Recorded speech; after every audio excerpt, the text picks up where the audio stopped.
I wonder if this will work.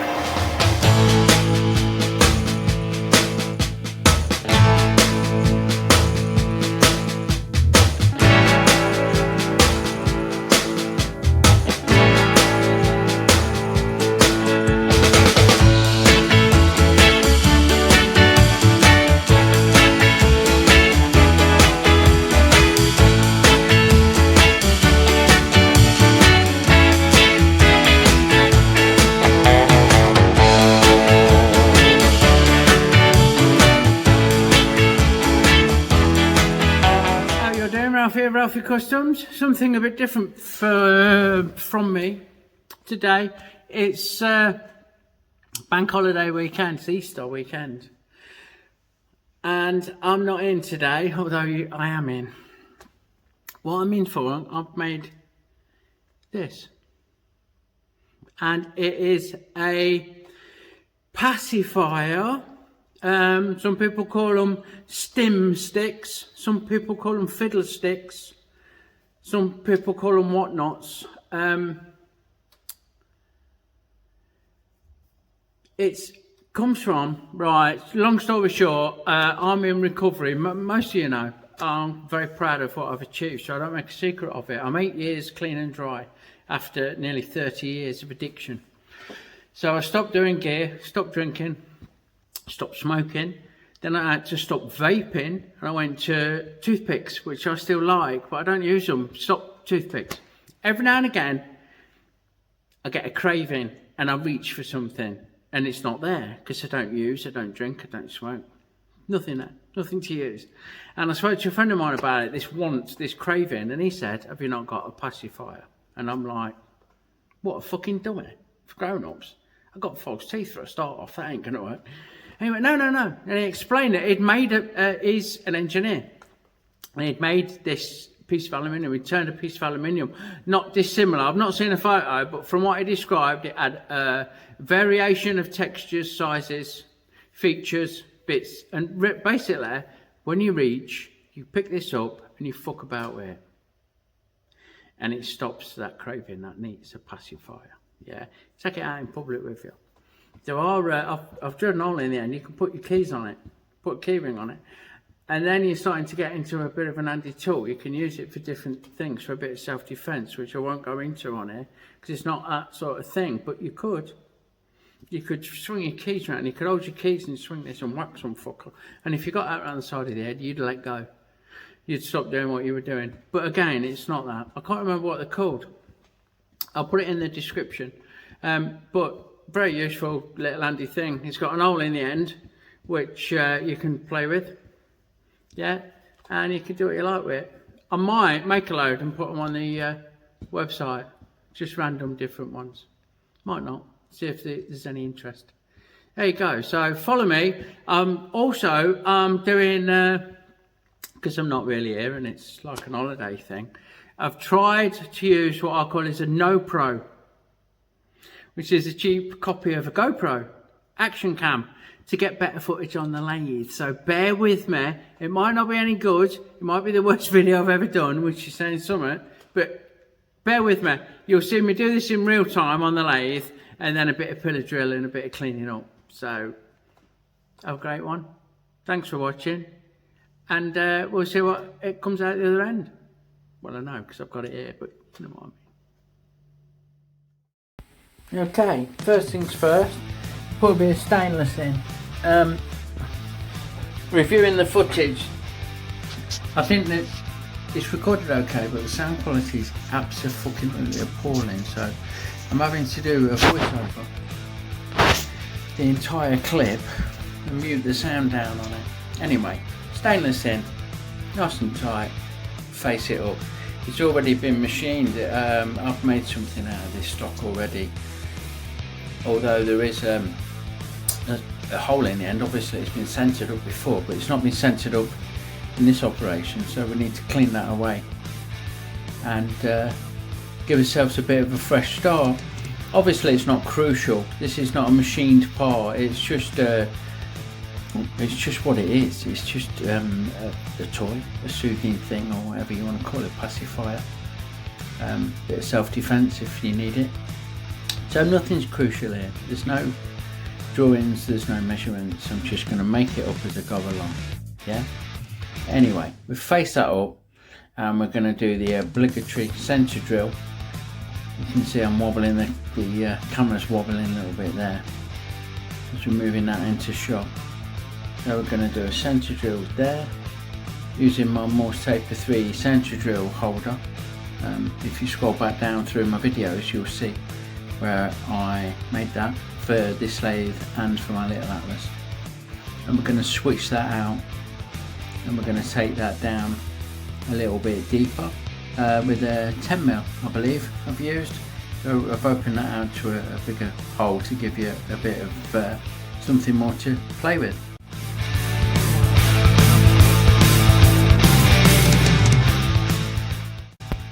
Yeah, so we'll machine that out to the bigger size.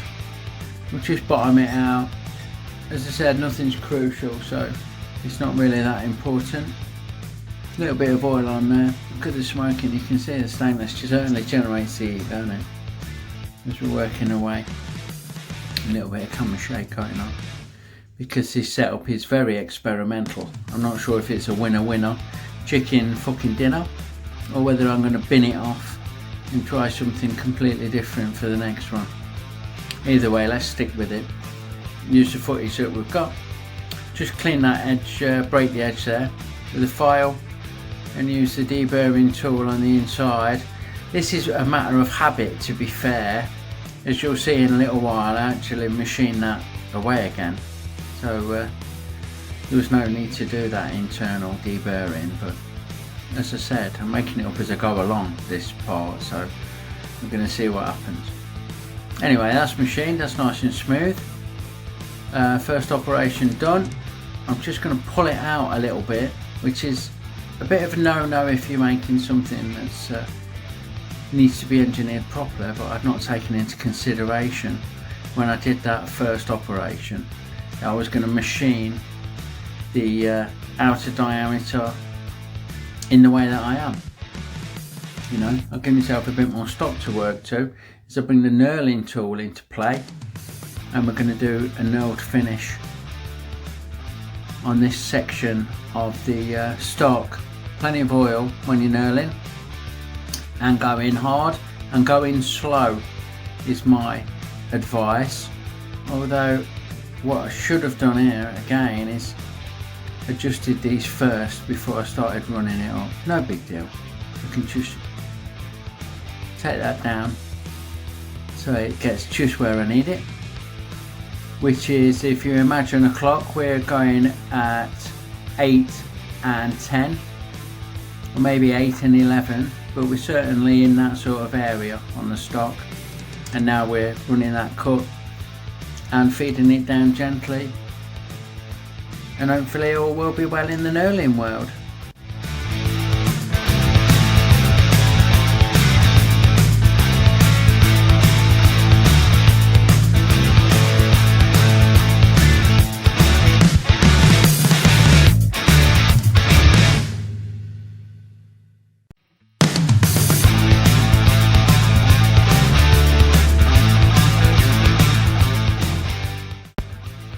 So that's not too shabby. We've got that nailed effect on there. I'll show you better later. Reviewing this camera, I'm not over the top. I don't think the lighting works. I think we need more natural, or we need to knock off the overhead if I've got it on. It's a bit glary out here, isn't it? Anyway, changing tools now. So knurling tool's gone. I believe that I'm going to come along with my large 45. Yeah, large 45 carbide insert is going to do the business now. So I'm just going to take that corner down, which again didn't need to deburr, break with the file, but it's force of habit. I'm going to put quite a chamfer on there.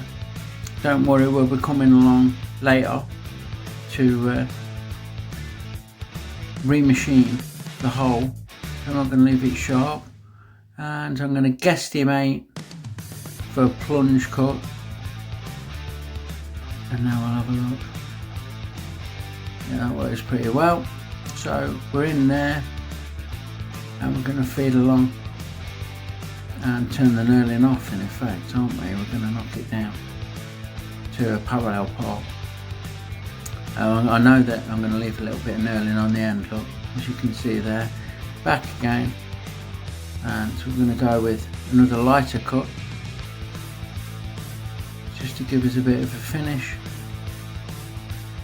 I believe, and that should do nicely.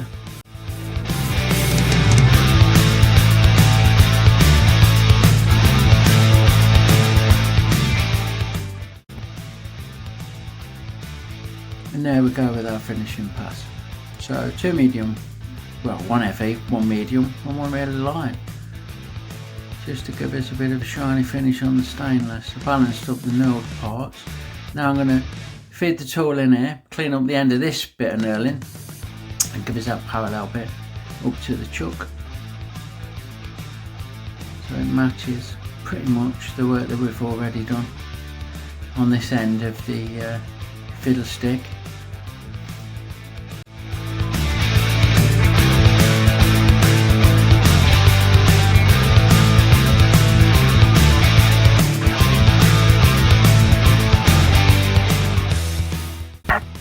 Now we're going to slow things down a little bit, change over to a parting tool, carbide tip parting tool that I'm going to use to make some grooves in there. I'm going to use it as a form tool. I'm going to part these bits off. Bit of oil there, as you do when you're parting. Lathe running at a slower speed. I'm going to go nice and steady, and we're just going to guesstimate the space between these and how deep we want them. We're not working to any measurements, we're just making something that, and it actually benefits, I think, from being a little bit random in its nature, you know, because you don't follow exactly, it's not laid out, everything's not uniform and everything's not the same. It gives you a bit of variation, which is definitely a bonus on this type of thing.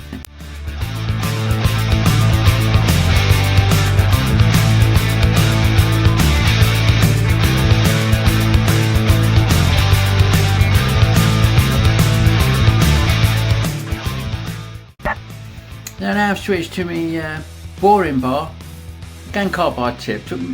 All of the tools that I use on this Harrison lathe are carbide tipped. I did grind a load of high-speed steel tools, and apart from thread cutting, carbide tip top trumps in it. It's just nicer to use, better finish, etc.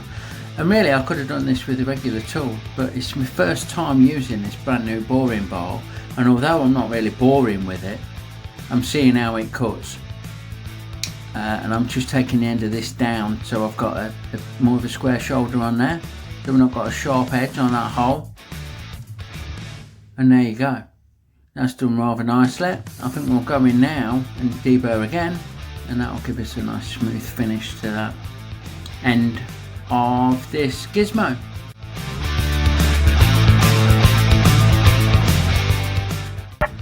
Now I'm going to take it out, turn it round and machine the other end. Again, with hindsight, I would have done the knurling last, because I don't want to grip the knurls really with the 3-jaw.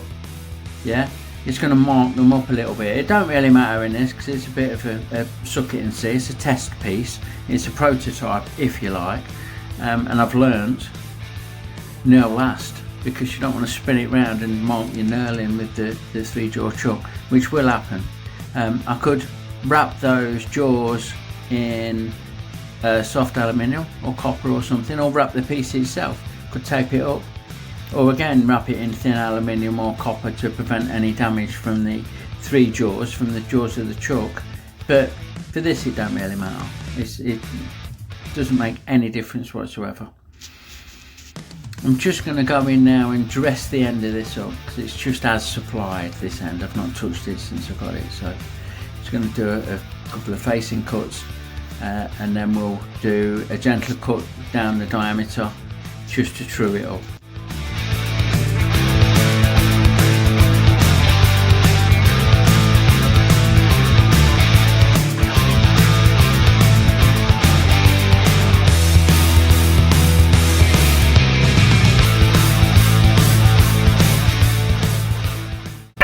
a little bit of oil on there just to keep things cool. This it machines really nicely, this stainless.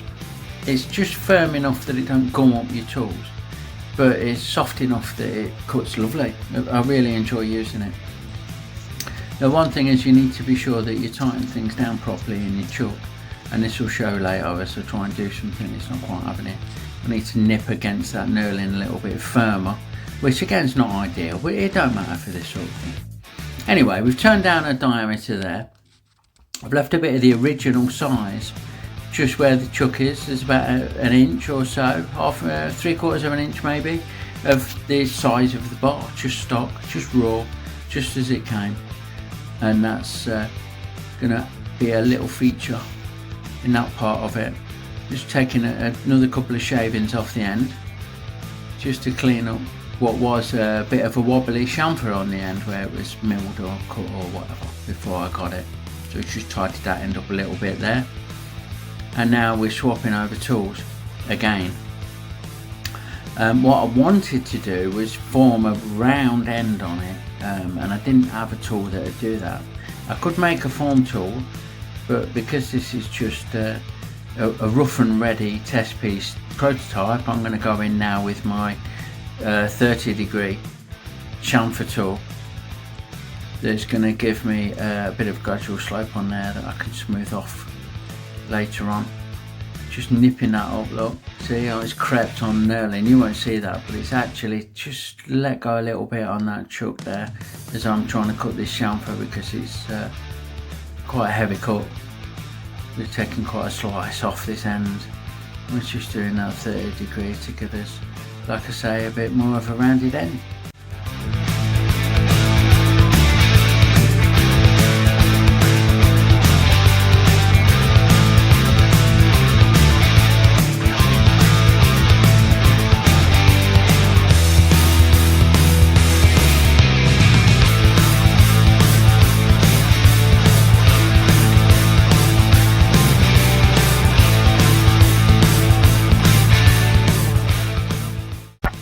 Yeah, we're back to the big 45-degree carbide tool, and we're going to cut some diameters and we're going to cut some grooves in this end, so we've got a little bit of variation.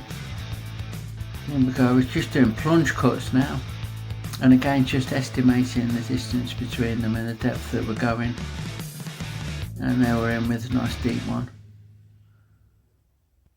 and again an even deeper one there.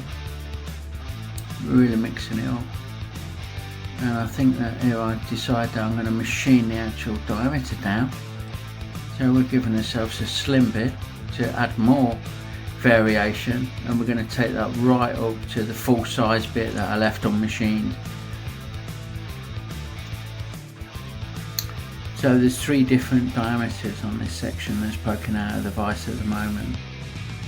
We've got the original unmachined bit nearest to the chuck, and we've got the bit that I'm actually machining now, which is the slimmest bit, and then the very end part is like the medium, the one in the middle of the two. With hindsight, I'd probably do a taper just to break it up, maybe in this part, or do it so there's more variation, do the original size and a medium and a smaller that are a little bit more of a difference between them, because it just would mix it up a little bit more. And I decided to do some little bit of brushing off the swarf there with my swarf brush, and I'm going to do a plunge cut again just to put some rings into this smallest section. I think that we're approaching the end of it, and that is about the finished piece as far as lathe work goes. And now we're over to the pillar drill to drill some holes.